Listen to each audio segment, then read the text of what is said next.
33장은 모세가 이제 죽기 전에 자기 민족을 축복하는 내용이고, 34장은 이제 모세가 마지막 하나님의 부르심을 받고 세상을 떠나는 장면이 34장에 나와 있습니다.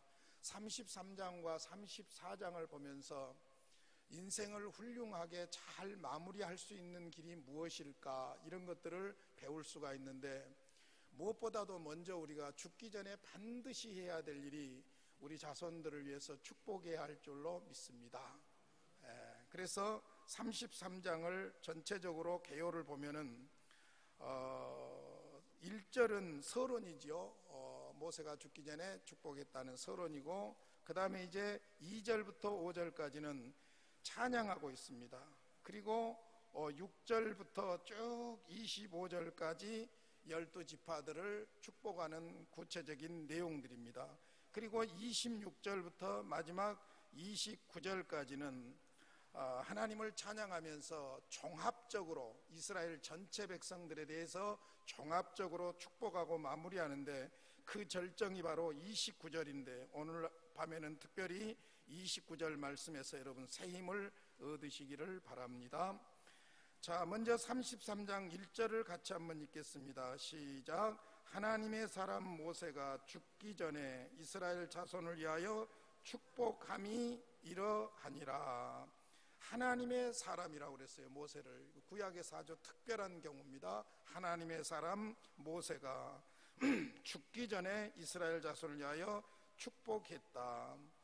구약의 족장들이나 모든 하나님의 사람들은 죽기 전에 반드시 후손들을 축복했습니다. 노아도 그랬죠. 아브라함도 그랬죠. 이삭도 그랬죠. 오늘 본문과 대조해서 아주 구체적으로 창세기 49장에 보면은 야곱을 통해서 12지파가 형성되는데, 창세기 49장에 야곱이 자기 12지파를 위해서 축복하지요. 그 축복은 어떤 면에서 애언과 같은 의미가 있습니다. 그래서 그렇게 이루어지고 있는 것을 볼 수 있지요. 그리고 오늘 본문에서도 모세가 이제 자기의 모든 사역을 마무리하고 죽어가면서 죽기 전에 자기 백성들을 축복하고 있습니다. 여기에 축복한다는 말, 이스라엘 자손을 위하여 축복함이 이러하니라. 축복이라는 말이 참 중요한 단어입니다. 축복은 내가 다른 사람에게 복을 비는 거지요. 그러죠? 영어로는 그냥 블레스 그러지만은 우리 한문 문화에서는 빌축자, 복자, 복을 비는 것이죠. 정확하게 한문적인 개념으로 한다면은 하나님 축복해 주세요. 그러면 하나님이 나를 위해서 복을 빌어주세요. 하나님이 누구한테 복을 빌 거예요? 하나님이 복을 주시는 분인데, 그러니까 한문 개념으로 보면은 하나님 나에게 복을 주세요. 복의 근원이시니까 하나님이 주실 수 있는 거지요. 복을 주세요 그러지 하나님 나를 위해서 복을 빌어주세요 그 말은 안 맞잖아요. 그러니까 사실은 우리말이 그렇게 어려운 거예요. 그러나 복이라는 말과 축복이라는 말을 그냥 명사로 그냥 쓰는 것이니까 축복이라는 말도 그렇게 문제가 되지는 않습니다. 그러나 오히려 우리가 문자적으로 정확하게 사용을 한다면 하나님 복 주시옵소서, 그것이 옳은 말이고, 우리가 다른 사람들을 위해서는 축복한다고, 축복이라는 말이 옳은 말이죠. 그러니까 내가 다른 사람에게 복을 비는 것, 그것이 축복이에요. 자, 그러면 우리 사람이 하나님을 향하여 복을 빌 수 있을까요, 없을까요? 복을 빌 수가 없죠. 그래서 사실 블레스라는 말이 하나님을 향할 때는 무엇이 되냐면 송축이 되는 거예요. 송축, 찬양하고 감사를 드리는 것이죠. 하나님께는 복을 비는 것이 아니라 하나님께는 찬송을 올리는 거예요. 감사와 찬송, 송축이라고 그러죠. 송축을 올려드리고, 우리가 하나님을 위해서 무슨 복을 빌 수 있는 것은 없고, 하나님께서 우리에게 구원을 유시하여 주신 모든 복에 대해서 하나님께 찬양과 감사를 올려드리는 송축을 할 수가 있는 것이죠.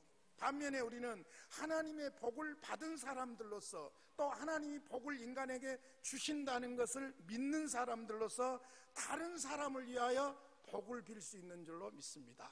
할렐루야. 복은 많이 빌어야 돼요. 심지어는 성경의 정신은 원수라도 복을 빌면 그 왼수가 받을 자격이 없으면 그 복이 내게로 돌아온다고까지 말씀합니다. 그러니까 어떤 모습으로든지 우리가 복을 빌어야 할 줄로 믿습니다. 자, 그리고 나서 2절부터 이제 찬양으로 들어갑니다. 자, 다 볼 필요 없이 3절 말씀을 한번 보십시오. 얼마나 아름다운 말인지 가슴으로 한번 새겨보시기 바랍니다. 자, 3절 같이 읽겠습니다. 시작. 여호와께서 백성을 사랑하시나니 모든 성도가 그의 수중에 있으며 주의 발 아래 앉아서 주의 말씀을 받는도다. 하나님은 나를 사랑하고 하나님은 우리 성도들을 사랑하고 모든 성도는 사랑하는 하나님의 장중에 있고, 수중이나 장중이나 같은 말이죠. 장중에 있고, 하나님의 백성들은 하나님의 말씀 드리려고 올망졸망 앉아서 기다리는 이 모습을 한번 연상해 보세요. 얼마나 아름다운 모습입니까? 이것이 바로 구원받은 하나님의 백성들의 모습인 줄로 믿습니다. 하나님은 우리를 사랑하십니다. 하나님은 우리가 복받고 살기를 원하십니다. 독생자까지 아끼지 않고 주시는 분입니다. 그러므로 복을 주시는 하나님의 백성들의 삶은 하나님의 장중에 있습니다. 그것이 행복입니다. 그러므로 하나님의 백성들은 하나님의 말씀을 들으려고 귀를 기울이게 되어 있죠. 주의 말씀을 앉아서 받게 되어 있죠. 한번 그림으로 연상을 해보세요. 하나님 우리를 사랑하시고 복 주기를 원하고, 그리고 우리는 그분의 장중에서 행복한 삶을 살고 있고, 그러니까 행복한 그리스도인들은 하나님의 말씀을 들으려고 하나님 앞에 앉아있는 그런 모습이죠. 4절 다시 한번 보겠습니다. 시작. 3절입니다.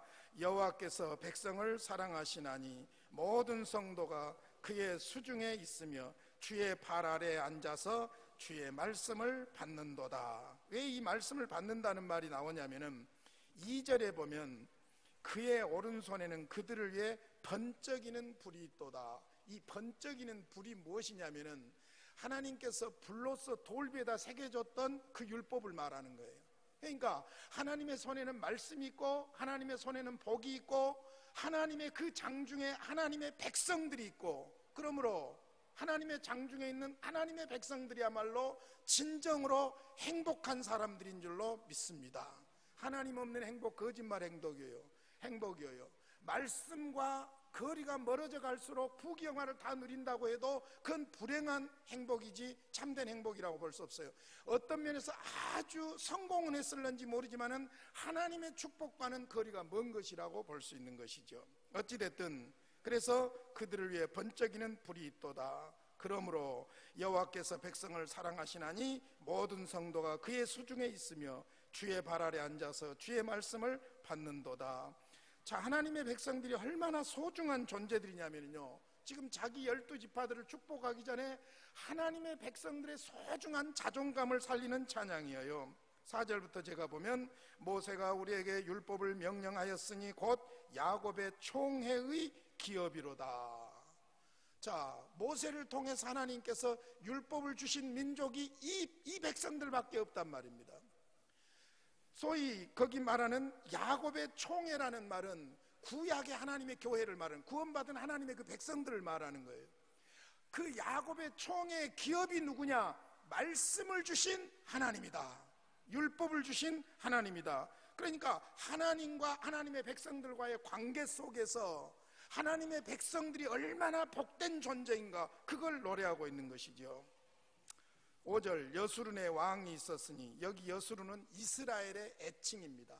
이스라엘이라는 말을 여수룬이라고 하는 거예요. 애칭으로 부를 때 여수룬이라고 그럽니다. 곧게 서 있다, 바로 서 있다, 그런 의미가 있어요. 하나님의 백성들이 하나님 앞에 바로 서 있는 그런 모습을 연상하고 있죠. 곧 백성의 수령이 모이고 이스라엘 모든 지파가 함께한 때로다. 온 백성들이 함께 모여서 하나님을 바라보고 말씀을 사모하고 찬양하는, 이것이 바로 하나님의 백성들의 행복한 모습이라는 것입니다. 자, 그리고 나서 이제 장자 루벤으로부터 축복을 합니다. 구체적으로는 여러분들이 살피시기를 바라고요. 자, 루벤은 죽지 아니하고 살기를 원하며 그 사람의 수가 적지 아니하기를 원한다. 루벤이 번성하기를 원한다는 말입니다. 그 다음에 유다에 대한 축복은 이러하니라. 일러스되 여호와여 유다의 음성을 들으시고 그의 백성에게 인도하시오며 그의 손으로 자기를 위하여 싸우게 하시고 주께서 도우사 그가 그 대적을 치게 하시기를 원하나이다. 유다가 전쟁할 때 항상 앞장을 섭니다. 그러니까 유다를 통해서 하나님께서 전쟁에서 승리하게 하신다는 것을 예고하고 있는 그런 말씀이죠. 그 다음에 8절에 레이에 대하여는 일러스되, 이상한 것은 레이에 대해서 11절까지 길게 이야기를 합니다. 여기서 여러분들이 아셔야 될 것이, 지금 레이 지파는 누가 속해 있는 지파입니까? 모세와 아론이 속해 있는 지파예요. 하나님을 섬기는 특별한 지파입니다. 사실 하나님을 섬기는 특별한 지파예요. 모세가 백성의 지도자로서 하나님을 섬기고 있죠. 아론과 그의 자손들이 하나님께 제사를 드리고 있죠. 그러니까 레위 지파는 하나님의 지파라고 말할 수 있는 그런 별명이 붙어 있는 것이 바로 레위 지파입니다. 그러니까 다른 어떤 지파보다도 하나님과의 관계, 하나님을 섬기는 이 지파의 역할이 얼마나 중요한가 하는 것을 양 속에서도 찾아볼 수가 있지요. 레위에 대하여는 일러스되 주의 둠밈과 우림이 주의 경건한 자에게 있도다. 둠밈과 우림이라는 것은 제사장이 차고 있는 판결, 그런 보석이라고 볼 수 있어요. 어떻게 사용했는지는 우리가 알 길이 없습니다. 둠밈이라는 말은 온전이라는 의미가 있어요. 온전하다. 우림이라는 말은 빛이라는 의미가 있어요. 빛을 비추어서 사리가 분명하게 온전히 분별해낸다는 어떤 그런 의미도 있는 것 같아요. 어찌됐든 제사장 그 옷에 우림과 둠밈을 차고 다녔어요. 판결의 그 보석이라고 볼 수가 있죠. 그것이 지금 레위 지파의 제사장들에게 있는 것이죠. 그 다음에 주께서 그를 마사에서 시험하시고 무리바 물가에서 그와 다투셨도다. 이건 마사에서, 무리바에서 물이 없어서 백성들이 불평했을 때 모세가 지팡이를 2번이나 때렸던, 지금 자기의 실수하고 관련이 있는 고백적인 축복이라고 볼 수 있는 것이죠. 그는 그의 부모에게 대하여 이르기를 내가 그들을 보지 못하였다 하며 그의 형제들을 인정하지 아니하며 그의 자녀를 알지 아니한 것은 주의 말씀을 준행하고 주의 언약을 지킴으로 말미암음이로다. 부모, 그 가족 간의 사적인 관계보다도 하나님과의 관계, 이걸 소중하게 여길 수밖에 없는 그런 지파였다는 것을 암시하고 있지요. 그의 자녀를 알지 아니한 것은, 그의 형제를 인정하지 아니한 것은, 부모에게 대하여 그들을 보지 못했다, 사사롭게 하지 않고 하나님 주의 말씀을 준행하고 주의 언약을 지킴으로 그렇게 했다, 그겁니다. 그러니까 레위 지파의 가장 중요한 본분은 무엇이냐? 하나님과의 관계, 그것을 맡았다는 것이지요. 그래서 2가지가 레위 지파에게 주어졌어요. 10절 같이 읽어보겠습니다. 시작. 주의 법도를 야곱에게, 주의 율법을 이스라엘에게 가르치며 주의 앞에 분향하고 온전한 번제를 주의 제단 위에 드리리로다. 거기에 가르치며라는 말과 주의 제단이라는 말을 동그라미로 해놓으시면 돼요. 레위 지파의 사명이 뭐냐면은 율법을 가르치는 사역이에요. 그 다음에 레위 지파의 사역이 뭡니까? 제사장으로서 백성들의 죄를 가지고 하나님 앞에 나아가는데 무엇으로 나갑니까? 제물로, 번제, 그러죠? 온전한 번제, 분향, 주의 제단을 관리하는 자가 바로 이 레위 지파들이라는 것이죠. 그러니까 전에 한번 설교하면서 이야기했지만은 아사 왕이 마지막 민족이 망해가는 그 비탈길에서 그 멸망을 막아보려고 개혁을 몸부림쳤는데, 그때는 이미 어떤 상황이었냐면은 율법책이 성전 안에 있어도 그 먼지투성에 있어서 수리하면서 발견될 정도로, 그럴 정도로 율법하고 멀어져 버린 거예요. 그러니까 레위 자손들, 소위 제사장들이 말씀 가르치는 직무를 유기한 거예요. 직무를 유기한 거예요. 그걸 칼빈은 기독교 강요에서 바로 그 당시에 지도자들이 직무유기를 했기 때문에 종교적으로 그런 타락의 현상이 왔다는 거예요. 말씀을 가르치지 않으면 알 수가 없고, 알 수가 없으면 순종할 수가 없고, 순종하지 않으면 무지한 우상숭배로 가게 되어 있는 거예요. 그 책임이 바로 말씀을 맡은 당대 제사장들, 지도자들에게 있다. 칼빈은 그렇게 말하고 있죠. 자, 어찌됐든 레위 지파는 이처럼 중요한 율법을 가르치는 일과 백성들의 제사를 하나님 앞에 드리는 제단을 관리하는 이런 일을 맡았다. 재미있는 것은 11절이에요. 여호와여 그의 재산을 풍족하게 하시고 그의 손의 일을 받으소서. 그를 대적하여 일어나는 자와 미워하는 자의 허리를 꺾으사 다시 일어나지 못하게 하옵소서. 여러분, 레위 지파는 유산도 없어요. 유산도. 사실 땅도 분배도 안 해줍니다. 이미 우리가 배워서 알지만은, 그런데도 하나님께서 하나님만 섬기는 그것을 통해서 어떻게 하는 거예요? 하나님께서 부요하게 하신다는 거예요. 해치는 자가 있으면 막아주신다는 거예요, 여러분. 그러니까 복음 전하는 자는 복음으로 살아야 할 줄로 믿습니다. 어저께 뉴스를 보니까 서울의 어떤 목사가 다단계인가 뭔가 하는데 교인들을 전부, 그래도 교회가 한 150명 정도 모였더만, 그런데 그 교인들이 전부 다단계 요원들이야, 요원들. 그래가지고 사기로 해가지고 구속됐더라고요. 무슨 일인지 모르겠어요. 목사는 복음 전하는 것으로 먹고 살아야지, 목사가 다단계를 하고 무슨 목사가 주식을 하고, 여러분 이게 옳지 않는 거예요. 하나님께서 주신 그 제사장으로서의 그 일만 잘하면 하나님께서 삶을 풍족하게 하셔요. 할렐루야.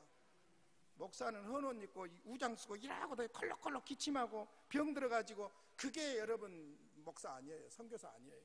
오히려 하나님께서는 삶의 여유를 주실 뿐만 아니라 악한 자들, 방해하는 자들을 막아주시고 하나님께서 책임져 주신다는 거예요. 할렐루야. 이게 중요한 행복인 것이죠, 사실. 그래서 네이지파에 대해서 아주 길고 장황하게 그렇게 말씀하고 있는 것을 볼 수 있습니다. 그 다음에 12절 이제 베냐민 지파입니다. 베냐민에 대하여는 일러스되 여호와의 사랑을 입은 자는 그 곁에 안전히 살리로다. 여호와께서 그를 날이 마치도록 보호하시고 그를 자기 어깨 사이에 있게 하시려다. 베냐민은 매우 용맹스러운 지파들이었어요. 나중에 이제 사사기서에서 보지만은 11지파하고 싸우는데 11지파가 베냐민을 못 해봐요. 그럴 정도로 이 베냐민은 용감했어요. 그래서 여호와께서 그를 날이 마치도록 보호하시고 그를 자기 어깨 사이에 있게 하시리로다. 힘을 주신다는 말씀이죠. 자, 요셉에 대해서도 아주 길게 나옵니다. 이 요셉 지파는 아주 특별하게 하나님께서 간섭했던 또 지파인 것이 사실이죠. 왜냐하면은 애굽으로 내려간 것도 그렇고, 요셉 때문에 애굽에 가서 하나님이 아브라함에게 주셨던 약속대로 수많은 후손을 만들게 됐고, 내가 늘 애굽의 인큐베이터라는 말을 썼죠. 애굽에 가면 아이들을 잘 낳을 수 있어요. 왜냐하면 먹을거리가 많고 풍성하니까. 그러죠? 빼짝 말라 먹을 것이 없으면 아무래도 생산에도 문제가 있겠죠. 그러니까 하나님께서 그쪽으로 인도하셔서 큰 민족을 이루어서 데리고 나오게 한 거예요. 자, 그럼 야곱의 12지파 중에서 요셉 지파가 있습니까, 없습니까? 요셉 지파라는 말은 없어요. 요셉의 두 아들 에브라임과 므낫세, 두 몫을 받았죠. 두 몫을. 자, 봅시다. 요셉에 대하여는 이르시되 원하건대 그 땅이 여호와께 복을 받아 하늘의 보물인 이슬과 땅 아래 저장한 물과. 여러분, 이 말이 지금 가나안 땅에 들어갔을 때는 엄청난 축복이에요. 가나안 땅에서는 하늘에서 비가 내리고 이슬도 내려야 돼요. 이슬도. 그러니까 우로 혜택이라고 그러죠. 우로 혜택. 이슬과 비 모든 것이 다 가나안 땅의 하나님의 축복이에요. 뿐만 아니라 땅에 저장된 물, 이건 가나안의 생존의 중요한 요소들이에요. 마치 저 외딴 섬에 샘도 없고 마실 물도 없는데 비가 오면 물 받아가지고 그걸로 이렇게 먹고 살듯이, 그것 아니면 살 수가 없잖아요. 어떤 면에서. 그렇게 중요한 것이 바로 여기에 나와 있는 여호와께 복을 받아 하늘의 보물인 이슬, 하늘의 보물이라고 그랬어요. 땅 아래 저장한 물, 그리고 하나님께서 절기 따라서 복을 주시는데 태양이 결실하게 하는 선물, 태음이 자라게 하는 선물. 태양이 자라게 한다, 인정하시죠? 태음은 절기를 말해요. 절기를 따라서 주시는 선물. 선물이라는 말이 많이 나옵니다. 옛산의 좋은 산물과 그 다음에 영원한 작은 언덕의 선물과 땅의 선물과 거기 충만한 것과 가시떨기 나무 가운데 계시던 이의 은혜로 말미암아 복이 요셉의 머리에 그의 형제 중 구별한 자의 정수리, 정수리는 머리 꼭지를 말하죠. 정수리에 임할지로다. 요셉은 보니까 그냥 막 모세가 복을 갖다가 막 부순 것 같아요, 느낌이. 그러죠. 하늘의 복과 땅의 복, 모든 태양과 절기와 산의 들의 모든 복들을 다 이야기하고 있는 것 같아요. 그래서 땅의 산물, 거기 충만한 것, 가시떨기 나무 가운데 계시던 이의 은혜로 말미암아 복이 요셉의 머리에 그 형제 중 구별한 자의 정수리에 임할지로다. 그는 첫 수송아지 같이 이염이 있으니 그 뿔이 들소의 뿔 같도다. 이것으로 민족들을 받아 땅 끝까지 이르리니 곧 에브라임의 자손은 만만이요, 요셉의 아들이죠. 만만이요. 므낫세의 자손은 천천이로다. 나중에 사사기 5장에 가서 보면 이 말이 그대로 이루어져요. 같은 그 후손이지만은 만만이라는 에브라임 지파가 더 수가 많고 강력한 지파입니다. 므낫세는 천천이라고 그랬어요. 천천이가 아니라 천, 만. 그래서 에브라임과 므낫세 지파로 이렇게 요셉에게서 두 몫이 주어지는 것을 볼 수 있습니다. 그 다음에 이제 수불론과 이사갈입니다. 수불론에 대하여는 일러스되 수불론이여 너는 밖으로 나감을 기뻐하라. 나가는 복이에요, 여러분. 나가는 복. 그런데 이사갈이여 너는 장막에 있음을 즐거워하라. 들어오는 복이에요. 그러니까 나가는 복과 또 안에 있을 때의 복. 그들이 백성들을 불러 산에 이르게 하고 거기에서 의로운 제사를 드릴 것이며 바다의 풍부한 것과 모래에 감춰진 보배를 흡수하리로다. 사방으로 가서 이런 복을 누리게 된다는 것이죠. 그 다음에 이제 20절 갓에 대하여는 일러스되 갓을 광대하게 하시는 이에게 찬송을 부를지어다. 갓이 암사자같이 엎드리고 팔과 정수리를 찢는도다. 그가 자기를 위하여 먼저 기업을 택하였으니 곧 입법자의 분깃으로 준비된 것이로다. 그의 백성의 수령들과 함께 와서 여호와의 공의와 이스라엘과 세우신 법도를 행하도다. 단으로 넘어갑니다. 단에 대하여는 일러스되 단은 바산에서 뛰어나오는 사자의 새끼로다. 가나안 땅에서 제일 나름대로 풍성한 데가 바로 바산이에요. 바산. 풀이 많고 그 생축들이 있는 그곳에서 나온 사자 새끼라는 것이죠. 납달리에 대하여는 이르시되 은혜가 풍성하고 여호와의 복이 가득한 납달리여 너는 서쪽과 남쪽을 차지할지로다. 나중에 여호수아서에 가서 그렇게 되지요. 아셀에 대하여는 일러스되 아셀은 아들들 중에 더 복을 받으며 그의 형제에게 기쁨이 되며 그의 발이 기름에 잠길지로다. 내 분빗장은 철과 놋이 될 것이니 내가 사는 날을 따라서 능력이 있으리로다. 자, 여기에 보면은 야곱의 축복하고 조금 차이점이 하나 있어요. 그게 뭐냐면 창세기 49장에 야곱의 축복은 보면은 축복도 있지만은 함께 축복이 아닌 것까지 애언적으로 들어있어요. 그런데 모세의 축복 기도에는 전부가 다 긍정적인 축복으로 전부 연결되어 있는 걸 볼 수 있어요. 저주하거나 이런 것이 전혀 없고 긍정적인 축복인 것을 볼 수 있습니다. 그래서 매우 아름다운 축복 혹은 축복 기도, 이것이 바로 신명기 33장 모세의 축복이라고 볼 수 있습니다. 이제 26절부터는 종합적으로 축복하고 있습니다. 이스라엘 12지파들을 종합적으로 축복하고 있는데 여수룬이여, 아까 여수룬이 뭐라고 그랬어요? 이스라엘의 애칭이라고 그랬죠. 그러니까 이스라엘이여 그 말이 전체를 이제 이야기하는 거예요. 하나님 같은 이가 없도다. 아멘입니까? 너희들에게 하나님 같은 이가 없도다. 그가 너를 도우시려고 하늘을 타고 궁창에서 염을 나타내시는도다. 무슨 말이에요? 너희를 도우시려고 임재하신다. 할렐루야. 영원하신 하나님이 내 처소가 되시니, 임재하셔서 친히 우리의 처소가 되시니 그의 영원하신 팔이 내 아래 있도다.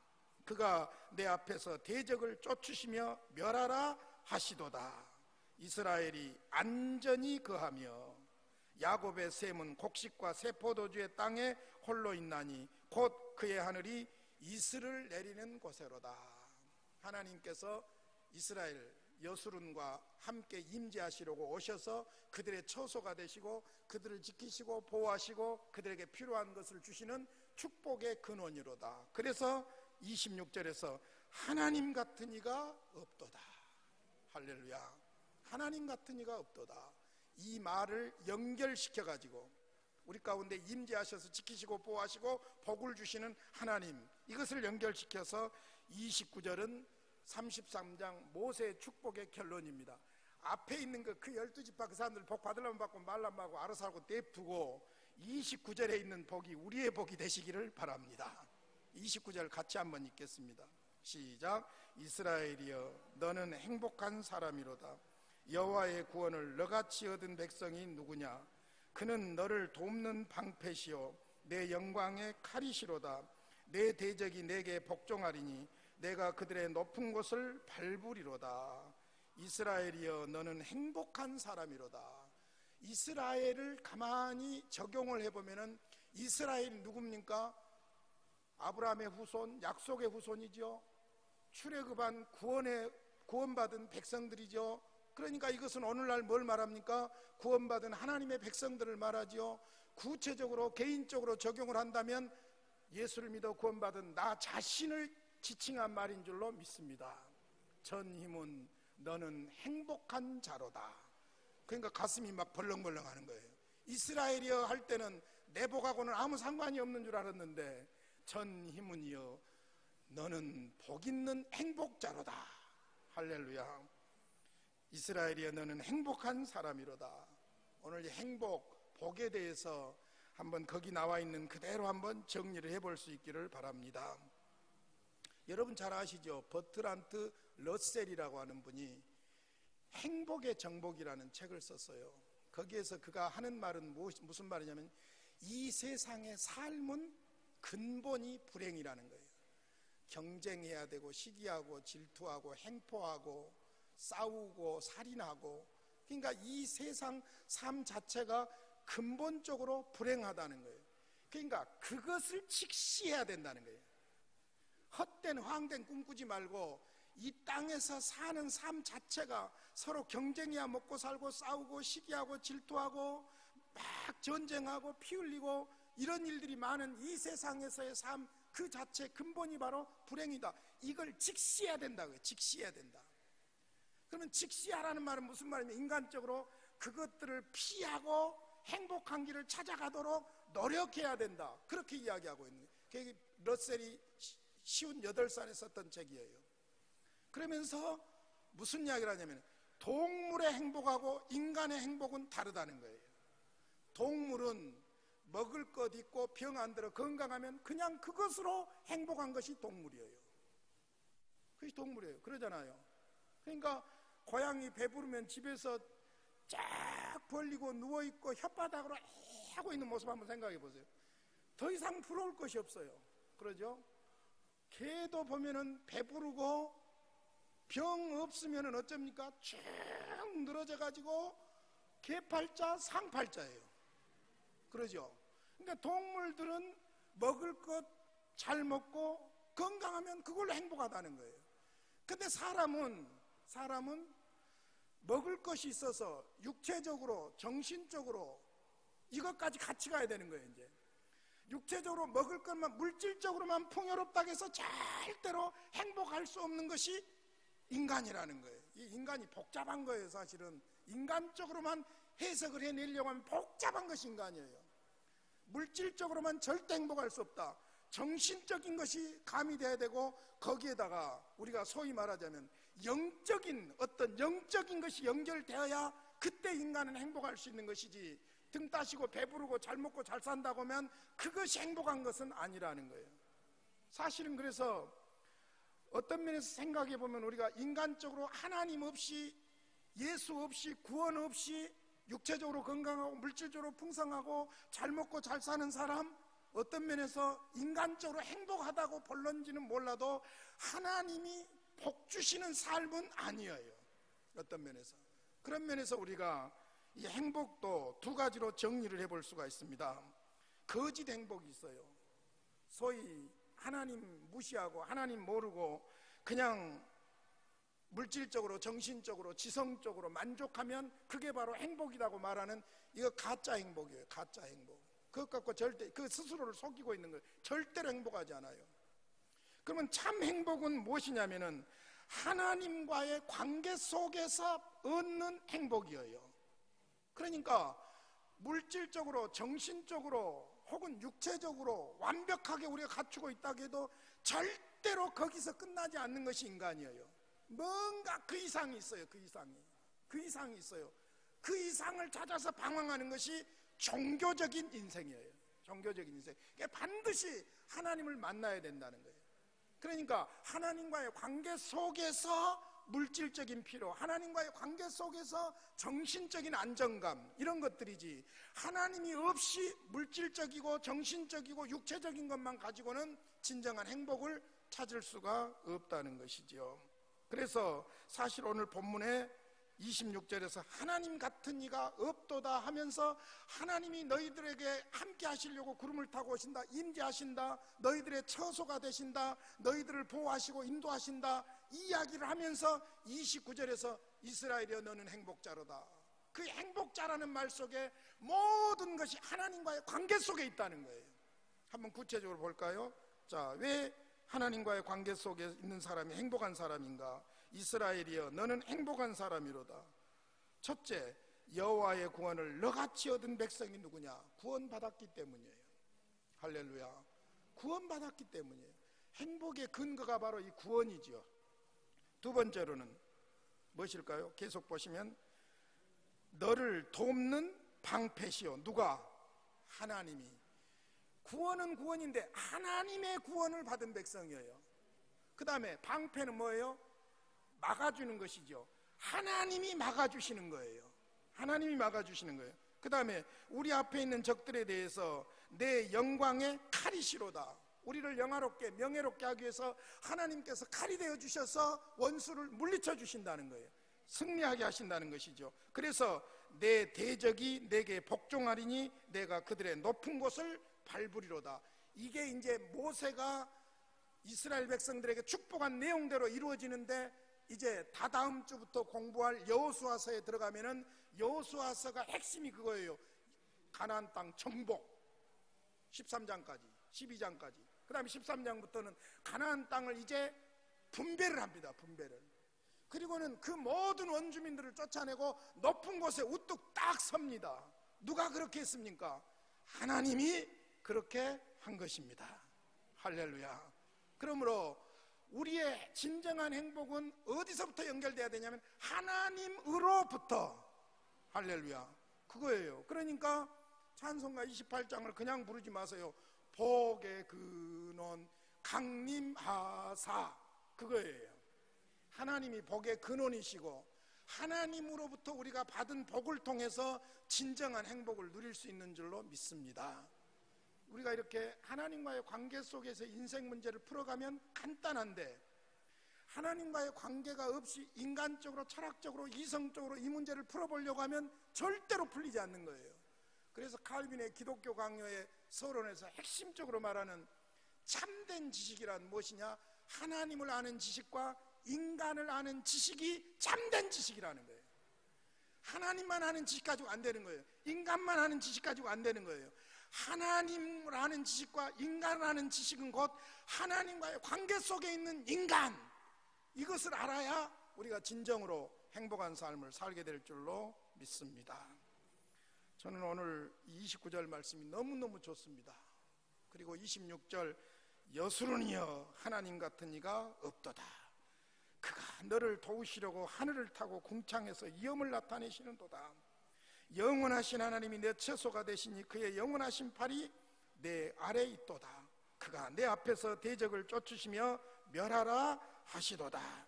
이스라엘이 안전히 거하며 야곱의 샘은 곡식과 새 포도주의 땅에 홀로 있나니 곧 그의 하늘이 이슬을 내리는 곳에로다. 할렐루야. 29절 같이 한번 읽겠습니다. 정말로 나에게 주신 말씀으로 받으시기를 바랍니다. 시작. 이스라엘이여 너는 행복한 사람이로다. 여호와의 구원을 너같이 얻은 백성이 누구냐? 너를 돕는 방패시오 내 영광의 칼이시로다. 내 대적이 내게 복종하리니 내가 그들의 높은 곳을 밟으리로다. 여러분 행복한 사람입니까? 그렇다면 자신들을 정리해 보시기 바랍니다. 하나님 말고 다른 곳에서 행복을 찾으려는 마음을 버리십시오. 할렐루야. 하나님 없이 자꾸 하나님 없는 돈, 하나님 없는 명예, 하나님 없는 건강 의미가 없어요. 오늘 또 어떤 분과 그런 이야기 하면서 제가 그 이야기를 했는데, 저는 어느 날 보니까 세월이 엄청 흘러버렸더라고요. 어느 날 보니까 진짜 세월이 갑자기 다른 세대로 온 것처럼 세월이 흘러버렸더라고요. 근데 새한교회 와가지고 내가 그래서 그분 보고 농담처럼 그래서 나는 은퇴하면 얼마 있다 죽을 거야 아마.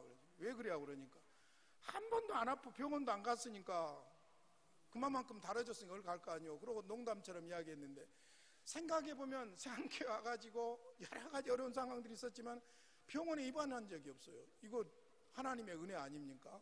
할렐루야. 이러면 됐죠. 뭐 더 이상 뭔 복을 바라겠어요. 그러니까 사실 우리가 하나님 말고 다른 데서 어떤 행복을 찾으려고 하는 그런 마음을 버려야 될 줄로 믿습니다. 그리고는 우리가 실망되고 낙심되어지고 막 보이는 것, 현실적인 것들 때문에 내 자신이 불행한 상태에 빠질 때는 여러분 다른 것이 아니에요.